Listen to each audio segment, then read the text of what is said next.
ദൈവനാമത്തിന് മഹത്വമുണ്ടായിരിക്കട്ടെ. Excel online Sunday school പഠിക്കുന്ന നിങ്ങളെ ഏവരെയും ക്രിസ്തയേശുവിൻ്റെ നാമത്തിൽ സ്നേഹവന്ദനത്തെ അറിയിക്കുന്നു.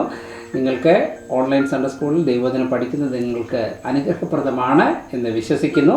ഇന്ന് നമ്മൾ കഴിഞ്ഞ ദിവസങ്ങളിലൊക്കെ പഠിച്ചു വന്നതുപോലെ തന്നെ യേശുവിൻ്റെ ശിഷ്യന്മാരായ അപ്പോസ്തലന്മാരെക്കുറിച്ചും അതിൽ ഒരു അപ്പോസ്തലനെ കുറിച്ചുമാണ് ഇന്ന് നമ്മൾ പഠിക്കാൻ പോകുന്നത്. അതിനു മുമ്പ് നമുക്ക് കണ്ണുകളടയ്ക്കാം, പ്രാർത്ഥിക്കാം. സ്വർഗസ്നായ ഞങ്ങളുടെ പിതാവേ, ഞങ്ങളുടെ സ്വർഗത്തിലെ അപ്പച്ച, നിൻ്റെ കരങ്ങളിലേക്ക് അടിയങ്ങളെ ഏൽപ്പിക്കുന്നു. നിൻ്റെ സാന്നിധ്യത്താൽ അടിയങ്ങളെ നിറയ്ക്കണമേ.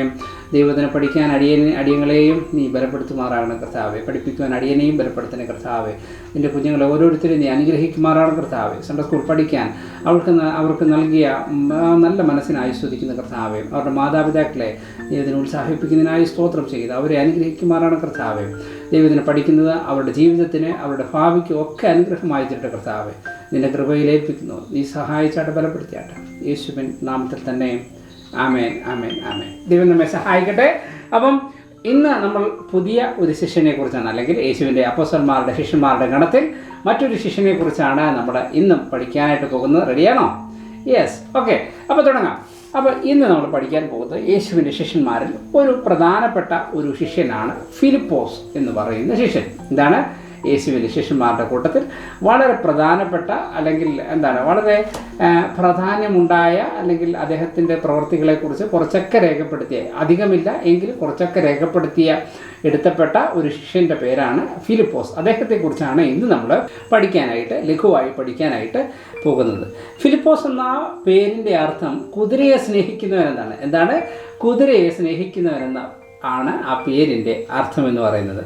ശരിക്കും ഈ ഫിലിപ്പോസിനെ പറ്റി നമ്മൾ വേദപുസ്തകത്തിൽ പല സ്ഥലങ്ങളിൽ കാണുന്നു. പല ഫിലിപ്പോസാണ്, അല്ലെങ്കിൽ ഒരു ഫിലിപ്പോസ്, യേശുവിൻ്റെ ശിഷ്യനായ ഈ ഫിലിപ്പോസിനെ പറ്റിയാണ് സംസാരിക്കുന്നത് അല്ലെങ്കിൽ എഴുതപ്പെട്ടിരിക്കുന്നത് എന്നൊക്കെ ചില കാര്യങ്ങളൊക്കെ തർക്കങ്ങളുണ്ടെങ്കിൽ പോലും നമുക്ക് ഇപ്പോൾ അത് ഒരു ശിഷ്യൻ തന്നെയാണ്, അദ്ദേഹം തന്നെയാണ് ഇത് എന്ന് നമുക്ക് ചിന്തിക്കാനായിട്ട് നമുക്ക് ഇപ്പോൾ അതിനാണ് നിർവാഹമുള്ളത്. ശമരയിൽ പോയി സുവിശേഷം പ്രസംഗിച്ച ഫിലിപ്പോസ് തന്നെയാണ് മിഷണറിയായ കൈസരിയിൽ പോയ ഫിലിപ്പോസ് എന്നൊക്കെ നമ്മൾ കാണാനായിട്ട് കഴിയുന്നു. അതോടൊപ്പം തന്നെയാണ് ഈ ഫിലിപ്പോസ് തന്നെയാണ് എത്യോപ്യയിലെ ഒരു ഷണ്ണനോട് സുവിശേഷം പറയുന്ന ഒരു ഫിലിപ്പോസ് ആയിട്ടും കാണാനായിട്ടും കഴിയുന്നത്. ഓക്കെ, എനിവേ, എന്തായാലും യേശുവിൻ്റെ ശിഷ്യന്മാരുടെ കൂട്ടത്തിൽപ്പെട്ട അപ്പോസ്തലന്മാരുടെ എണ്ണത്തിൽപ്പെട്ട ഒരു ശിഷ്യനാണ് ഫിലിപ്പോസ് എന്ന് പറയുന്നത്. ഇദ്ദേഹം ശമരിയിലാണ് ദൈവവചനം പ്രസംഗിച്ചത്. അപ്പോസ്തലനായ ഫിലിപ്പോസ് എന്നൊക്കെ അറിയപ്പെടുന്നു. ഓക്കെ, അപ്പോൾ ഇദ്ദേഹത്തെ പറ്റി വളരെ പറഞ്ഞു കേൾക്കുന്ന ഒരു കാര്യം എന്ന് പറയുന്നത്, യേശുവിൻ്റെ ശിഷ്യന്മാരുടെ കൂട്ടത്തിൽ കണക്കപ്പിള്ളയായിട്ട് ഇസ്കരിയോത്ത യൂദ പിന്നീട് നമ്മൾ പഠിക്കും. എന്നാലും ഈ യൂദയെ പറ്റിയാണ് പറയുന്നതെങ്കിൽ, ഈ ഫിലിപ്പോസിനെ പറ്റി പറയുമ്പോൾ നമ്മൾ വേദപണ്ഡിതന്മാരൊക്കെ പറയുന്നത് എങ്ങനെയാണെന്നറിയാമോ? ഈ ഫിലിപ്പോസാണ് അതിൻ്റെ കൂട്ടത്തിലെ സെക്രട്ടറി എന്ന് പറയുന്നത്. എന്താണ്?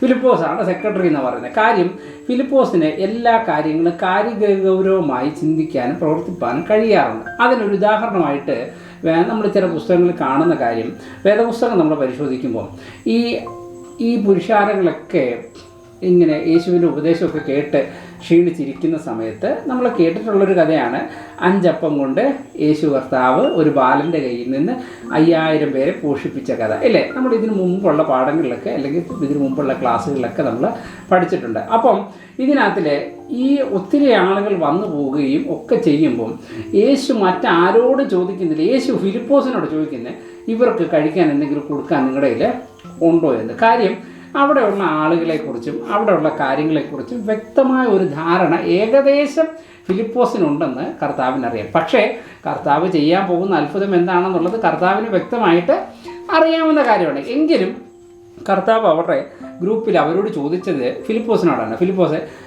ഇവരെ ഇത്രയും പേർക്ക് കഴിക്കാൻ നിങ്ങൾക്ക് എന്തെങ്കിലും കൊടുക്കാനായിട്ട് ഉണ്ടോ എന്ന്. ഫിലിപ്പോസ് അന്നേരം പെട്ടെന്ന് തന്നെ ഒന്ന് കണക്ക് കൂട്ടി, കർത്താവ് ഇത്രയും പേരെ ഏകദേശം ഉണ്ട്, ഇതിനകത്തിൽ ഏകദേശം 5000 പുരുഷന്മാർക്ക് തന്നെ മേളിലുണ്ട്. നമ്മൾ ഏത്തപ്പമൊക്കെ വാങ്ങിച്ചാൽ പോലും ഏകദേശം ഒരു 200 വെള്ളിക്കാശിനൊക്കെ വാങ്ങിച്ചാൽ പോലും ഇവർക്ക് ഇത്രയും പേർക്ക് കൊടുക്കാനായിട്ട്, 200 കാശിന് വാങ്ങിച്ചാൽ പോലും കൊടുക്കാനായിട്ട് പറ്റത്തില്ല, തികത്തില്ല.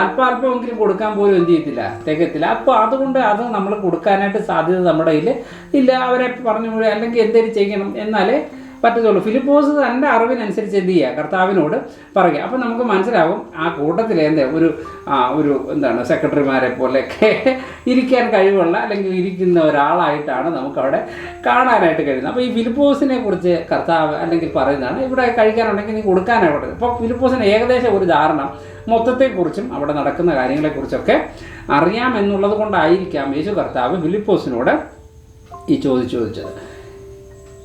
ഇത് പറയാൻ കാരണം ഇത് ഫിലിപ്പോസ് അങ്ങനെ ചെയ്യുന്നു. പക്ഷേ ഈ ഫിലിപ്പോസ് എങ്ങനെ യേശുവിൻ്റെ അടുക്കിലേക്ക് വന്നത് നമ്മൾ നോക്കുമ്പം യേശു കർത്താവിൻ്റെ യോഹന്നാൻ്റെ കാലത്ത്, യോഹന്നാൻ സ്നാപകൻ പ്രസംഗിക്കുകയൊക്കെ ചെയ്യുമ്പോൾ ശരിക്കും യേശു ആളുകളെയൊക്കെ വിളിക്കുമ്പോൾ എന്നെ അനുഗമിപ്പീൻ എന്ന് പറഞ്ഞാണ് ഫിലിപ്പോസിനെ എന്ത് ചെയ്യുന്നത്, യേശു തൻ്റെ ശിഷ്യന്മാരുടെ ഗണത്തിലേക്ക് ഫിലിപ്പോസിനെ കൂട്ടുന്നത്. വളരെ സ്പെസിഫിക്കായി ഫിലിപ്പോസിനെ കാണുമ്പോൾ കർത്താവ് പറയുക എന്നെ അനുഗമിപ്പീൻ എന്ന് പറയാം. അപ്പോൾ ശരിക്കും പറഞ്ഞാൽ മറ്റുള്ളവരോടൊക്കെ കർത്താവിനെ അനുഗമിക്കാൻ പറഞ്ഞെങ്കിലും ശരിക്കും കർത്താവ് പേഴ്സണലായിട്ട് ശരിക്കും ആദ്യമേ വിളിച്ചത് നോക്കുവാണെങ്കിൽ ഫിലിപ്പോസിനെയാണ്, എന്നെ അനുഗമിപ്പീൻ എന്ന് ഫിലിപ്പോസിനോടാണ് ശരിക്കും പറഞ്ഞാൽ എന്ത് ചെയ്യുന്നത്, ഫിലിപ്പോസിനോടാണ് യേശു കർത്താവ് പറയുന്നത്. ഈ ഫിലിപ്പോസിന് യേശുവിൽ ഭയങ്കര വിശ്വാസമാണ്. നമ്മൾ നേരത്തെ പഠിച്ചപ്പോൾ അന്ത്രയോസിനെ പോലെ തന്നെ ഫിലിപ്പോസും അന്ത്രയോസും ഭയങ്കര കമ്പനി ആയിരുന്നു എന്ന് വേണമെങ്കിൽ എന്ത് ചെയ്യാം പറയാം. ശിഷ്യന്മാരുടെ കൂട്ടത്തിൽ അവർ തമ്മിൽ വലിയ കമ്പനി ആയിരുന്നു എന്ന് വേണമെങ്കിൽ പറയാം. ഈ ഫിലിപ്പോസിനെ കുറിച്ച് ഉള്ള കാര്യം എന്ന് പറയുന്നത് ഈ അന്ത്രയോസിനെ പോലെ തന്നെ മറ്റൊരു വ്യക്തിയാണ് ഈ ഫിലിപ്പോസ്. ഈ ആളുകളെയൊക്കെ കർത്താവിലേക്ക് നയിക്കാൻ ഒരു പ്രത്യേക കൃപ അല്ലെങ്കിൽ പ്രത്യേക ഒരു താല്പര്യമുള്ള വ്യക്തിയായിരുന്നു ഈ ഫിലിപ്പോസ്. ശരിക്കും അന്ന് നമ്മൾ നമ്മൾ പറഞ്ഞായിരുന്നു, ഈ യവനന്മാർ വന്ന അല്ലെങ്കിൽ യവന ഭാഷ, ഫിലിപ്പോസ് എന്ന് പറയുന്ന പേര് യവന ആളുകളുടെ ഇടയിലൊക്കെ കുറച്ച് കോമൺ ആയൊരു പേരായതുകൊണ്ടായിരിക്കാം ഈ യവനന്മാരെന്ത് ചെയ്യുന്നത് ആദ്യമേ ഫിലിപ്പോസിൻ്റെ അടുക്കിലേക്ക് വരുന്നത്. അവരെ നിരാശപ്പെടുത്താത്ത കാരണം ചിലപ്പോൾ ഞാൻ മുമ്പേ പറഞ്ഞ പോലെ ഏകദേശം ഈ പേരിനനുസരിച്ചും തന്നെയല്ല, ആദ്യത്തെ കാര്യഗൗരവമായിട്ട് സംസാരിക്കാനൊക്കെ അല്ലെങ്കിൽ അവരുടെ കൂട്ടത്തിൽ കാര്യഗൗരവമായിട്ടൊക്കെ നിൽക്കുന്ന ഒരാളെന്ന നിലയിലായിരിക്കാം ഈ യവനന്മാർ വന്ന് ഫിലിപ്പോസിനോട് സംസാരിച്ചത്. യേശുവിനോട് സംസാരിക്കണം, യേശുവിനെ പരിചയപ്പെടണം എന്ന് പറഞ്ഞ് ഫിലിപ്പോസിൻ്റെ അടുക്കിലേക്കാണ് എന്ത് ചെയ്യുന്നത് ഇവർ കടന്നു വരുന്നതെന്ന് നമ്മൾ നേരത്തെ വേദപുസ്തകം നോക്കുമ്പോൾ നമുക്ക് മനസ്സിലാക്കാൻ കഴിയുന്നു. അപ്പം ഈ ഫിലിപ്പോസ് ആ ശിഷ്യന്മാരുടെ കൂട്ടത്തിന് അത്യാവശ്യം പ്രാധാന്യമുള്ള അല്ലെങ്കിൽ പ്രധാനിയായിട്ട് ഇച്ചിരി നിന്ന ഒരു വ്യക്തിയാണെന്ന് നമുക്ക് വേണമെങ്കിൽ മനസ്സിലാക്കിയെടുക്കാനായിട്ട് പറ്റും. ഓക്കെ, ഇനിയും അടുത്തത് ഈ ഫിലിപ്പോസ് എന്ന് പറയുന്ന മനുഷ്യൻ നഥനയേൽ എന്ന് പറയുന്ന വ്യക്തിയെ കർത്താവിൻ്റെ അടുക്കിലേക്ക് കൊണ്ടുവരുന്നതായിട്ട് നമുക്ക് കാണാനായിട്ട് കഴിയുന്നു.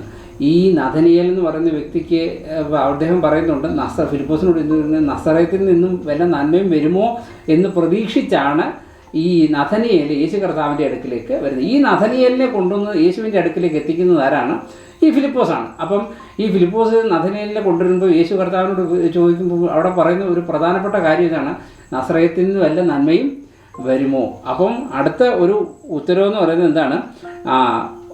വന്ന് കാൺമീൻ എന്നാണ് ഫിലിപ്പോസ് പറയുന്നത്. ഫിലിപ്പോസ് പറയാം, നിങ്ങൾ വന്ന് കാണുക, ഞാൻ പറയുന്നത് യേശു കർത്താവാണ്, അല്ലെങ്കിൽ ലോകരക്ഷിതാവായ ക്രിസ്തുവാണ്, ആ ക്രിസ്തുവിനെ പരിചയപ്പെടുത്താനാണ് നിന്നെ കൊണ്ടുപോകുന്നത് എന്ന് പറഞ്ഞിട്ട് ഫിലിപ്പോസ് നഥനയേലിനെ യേശുവിൻ്റെ അടുക്കിലേക്ക് കൊണ്ടുവരുന്നതായിട്ട് നമുക്ക് കാണാനായിട്ട് കഴിയും. അപ്പം നോക്കുക, ഈ ഫിലിപ്പോസ് എന്ന് പറയുന്ന ശിഷ്യൻ യേശുവിൻ്റെ ശിഷ്യന്മാരുടെ കൂട്ടത്തിൽ അത്യാവശ്യം പ്രാധാന്യമുള്ള ഒരു വ്യക്തി തന്നെയായിരുന്നു. എല്ലാ ശിഷ്യന്മാരും പ്രാധാന്യമുള്ളവരാണ്, എന്നാൽ അവരുടെ കൂട്ടത്തിലും അത്യാവശ്യം പ്രാധാന്യമുള്ള ഒരു വ്യക്തിയായിരുന്നു. കാര്യം, മറ്റുള്ളവരെ യേശുവിലേക്ക് കൊണ്ടുവരുവാനായിട്ട് ഈ ഫിലിപ്പോസ് ശ്രമിച്ചിരുന്നു എന്ന് വേണമെങ്കിൽ നമുക്ക് കരുതാം. ഫിലിപ്പോസ് സമൂഹമായിട്ടും ഈ തൻ്റെ ചുറ്റുമുള്ള സമൂഹത്തോടും സമൂഹത്തിലെ ജനങ്ങളെയൊക്കെ ഏകദേശം അറിയാവുന്ന ഒരു വ്യക്തിയായിരുന്നു എന്ന് നമുക്ക് മനസ്സിലാക്കാനായിട്ട് കഴിയും. ഇനിയും ഫിലിപ്പോസിൻ്റെ അന്ത്യവും ഏകദേശം മറ്റ് ശിഷ്യന്മാരെ പോലെ തന്നെ യേശു കർത്താവിന് വേണ്ടി തൻ്റെ ജീവൻ രക്തസാക്ഷിത്വം വരിച്ച ഒരു ശിഷ്യനായിട്ടാണ് നമുക്ക് കാണാനായിട്ട് കഴിയുന്നത്. നമുക്ക് അധികം രേഖകളോ അധികം തെളിവുകളോ നമുക്കില്ല, എങ്കിൽ പോലും യേശു കർത്താവിൻ്റെ ഈ ശിഷ്യൻ പാർഥ്യ, ഏഷ്യ അങ്ങനെ തുടങ്ങിയ മറ്റ് അനേക രാജ്യങ്ങൾ, ലിബിയ തുടങ്ങിയ രാജ്യങ്ങളിലൊക്കെ പോയി യേശു കർത്താവിനെ കുറിച്ച് പ്രസംഗിക്കുകയും അവിടെ വെച്ച് രക്തസാക്ഷിത്വം വരിക്കുകയും ചെയ്തു എന്നാണ് നമ്മൾ ചില പുസ്തകങ്ങളിലൊക്കെ കാണാനായിട്ട് കഴിയുന്നത്. ഈ ഫിലിപ്പോസും യേശു കർത്താവിൻ്റെ രക്തസാക്ഷിയായി തൻ്റെ ജീവിതം അവസാനിപ്പിച്ചു. എന്നാൽ ഇതിനപ്പുറം ഇവരെല്ലാവരും കർത്താവിന് വേണ്ടിയാണ് മരിച്ചത് എന്നുള്ളതാണ് പ്രധാനം. യേശു കർത്താവിന് വേണ്ടി ജീവിക്കുകയും യേശു കർത്താവിൻ്റെ അടുക്കിലേക്ക് ആളുകളെ കൊണ്ടുവരികയും ഒക്കെ ചെയ്ത യേശുവിൻ്റെ ശിഷ്യന്മാർ എന്നാണ് നമുക്ക് മനസ്സിലാക്കാൻ കഴിയുന്നത്. യേശുവിന് വേണ്ടി അതിതീവ്രമായി നിന്ന, യേശു അപ്പച്ചനെ അധികം സ്നേഹിക്കുകയും അധികം കരുതുകയും യേശു അപ്പച്ചന് വേണ്ടി അനേകം ആളുകളെ കർത്താവിലേക്ക് നയിക്കുകയും ചെയ്ത ഒരു വ്യക്തിയാണ് യേശുവിൻ്റെ ശിഷ്യന്മാരുടെ ഗണത്തിൽ പ്രധാനിയായിരുന്ന ഈ ഫിലിപ്പോസ്. അപ്പോൾ ഈ ഫിലിപ്പോസിനെ കുറിച്ച് കാര്യം മനസ്സിലായല്ലോ ഇല്ലേ? അപ്പോൾ ഫിലിപ്പോസ് എന്ന് പറയുന്ന പേരിൻ്റെ അർത്ഥം എന്താണ്? കുതിരയെ സ്നേഹിക്കുന്നവരെന്നാണ് അർത്ഥം. അപ്പോൾ അത് മനസ്സിലാക്കുക. അപ്പോൾ അതുപോലെ ഫിലിപ്പോസിൻ്റെ ഓരോ ജീവിത ശൈലികൾ നമ്മൾ മനസ്സിലാക്കി. അപ്പോൾ യേശുവിൻ്റെ ശിഷ്യനായ ഫിലിപ്പോസിനെ കുറിച്ച് നമ്മളിന്ന് പഠിച്ചു എന്ന് കരുതുന്നു.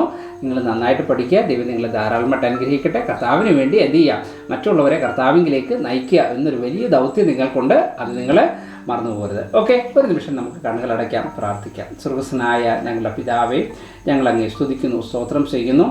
യേശുവിൻ്റെ ശിഷ്യനായ ഫിലിപ്പോസിനെ പറ്റി പഠിക്കാൻ ഞങ്ങൾക്ക് സഹായിച്ച കർത്താവേ, യേശു കർത്താവിൻ്റെ അടുക്കിലേക്ക് അനേകം വ്യക്തികളെ പരിചയപ്പെടുത്തുകയും അനേകം വ്യക്തികളെ യേശു കർത്താവിലേക്ക് നയിക്കുവാനും ഫിലിപ്പോസ് തൻ്റെ ജീവിതം മാറ്റിവെച്ചല്ലോ കർത്താവെ, അങ്ങയുടെ സുവിശേഷം മറ്റുള്ളവരിലേക്ക് എത്തിക്കുവാൻ, മറ്റുള്ളവരെക്കുറിച്ച് ചിന്തിക്കുവാൻ, അവരുടെ ആവലാതികളെക്കുറിച്ച് മനസ്സിലാക്കുവാനൊക്കെ ഞങ്ങൾക്കും കഴിയണേ കർത്താവെ. ഫിലിപ്പോസിനെ പോലെ തന്നെ കർത്താവിന് വേണ്ടി നിൽപ്പാൻ, കർത്താവിന് വേണ്ടി പ്രയോജനപ്പെടുവാൻ ഞങ്ങളെ സഹായിക്കണം. അടയങ്ങളെ പ്രാർത്ഥന കേട്ടതിനായി സ്തുതിക്കുന്നു. യേശുവിൻ നാമത്തിൽ തന്നെ. ആമേൻ, ആമേൻ, ആമേൻ. ദൈവം നമ്മെ സഹായിക്കട്ടെ. Thank you so much. God bless you.